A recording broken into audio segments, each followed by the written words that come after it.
Hi there, and welcome back to Paws and Pawsitivity. I'm Jamie Watkinson-Harvey, your certified dog trainer and host of this podcast. And whether you're putting your feet up with a cuppa or sneaking in a few minutes while the kettle's boiling, I'm so glad that you're here.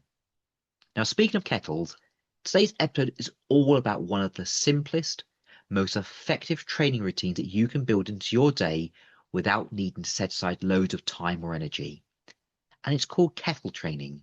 And no, we're not teaching dogs to make tea, though wouldn't that be the dream? Kettle training is all about using those little waiting moments, like when the kettle's heating up, as mini training sessions. And it's a game changer for busy people because you're building skills and connection in just a few minutes a day, right at the heart of your routine. So let's talk about how it works, why it's brilliant, and how you can start making kettle time a highlight of your dog's day.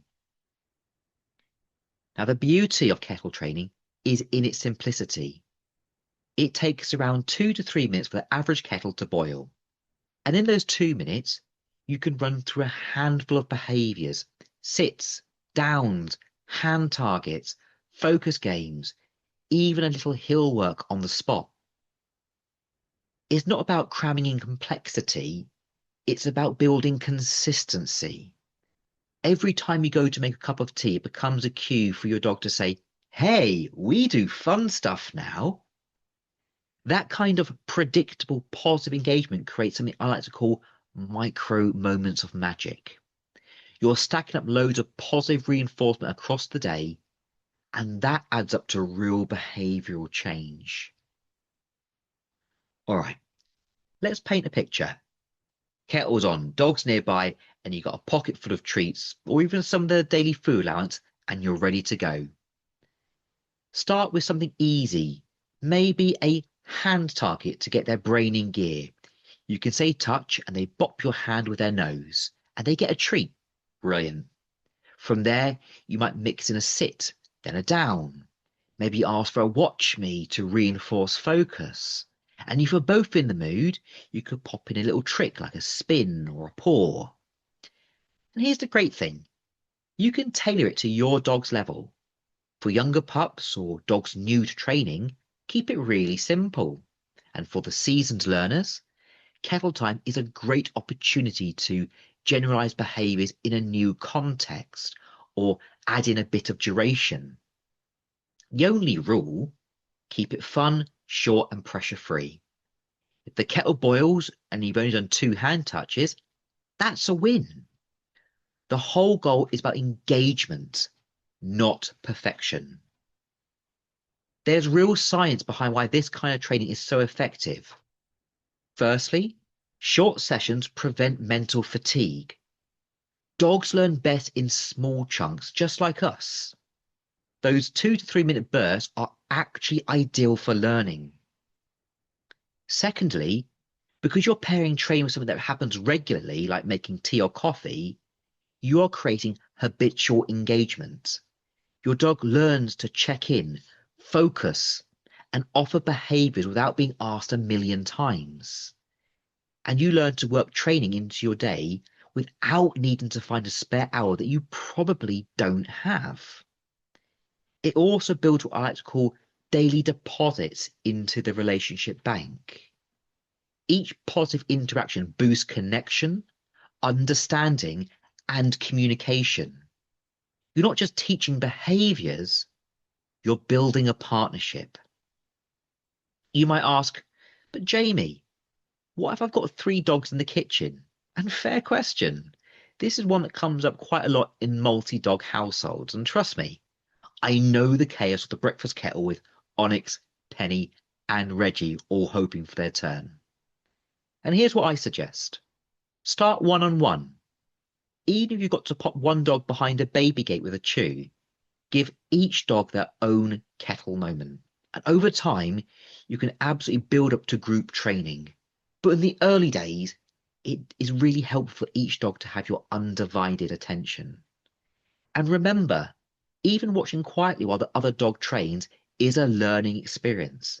That calm observation is a skill in itself. And most kettle training does happen in the kitchen, but you can absolutely mix it up. Got a coffee machine instead? Use that. Making toast? Perfect. I've got one client who trains using microwave beeps. It's whatever routine works for you, that's the right one. And just be mindful of your dog's footing. So if you've got slippery tiles, consider popping down a non-slip mat so your dog's got a comfy place to sit or stand. And if your dog doesn't naturally follow you into the kitchen, well, that's okay too. You can bring the training to them. Just use the same principle, just in a different space. And here's where it gets fun, because variety is the spice of training. You can theme your kettle sessions. One day might be loose lead games with some on-the-spot walking and direction changes. The other could be focus and calm with look at me's, slow sits and chin rests. You could even do trick day and practice spins, bows or leg weaves. It keeps things exciting for your dog and for you. No one wants to do the same 5 sits every single day, do they? And after just a week or two of kettle training, most people tell me their dogs are checking in more, offering behaviours unprompted, and just generally more engaged. And if you've got a dog who's easily distracted or finds it hard to focus, this kind of structured practice at home is gold dust. You're building that focus muscle in an environment where it's easier for them to succeed. And it's also a brilliant tool for kids or partners who want to be involved in the training but don't know where to start. A few minutes with the kettle is manageable for anyone. And that's it for today's episode of Paws and Pawsitivity. I hope kettle training has sparked some fresh ideas and maybe even inspired your next tea break.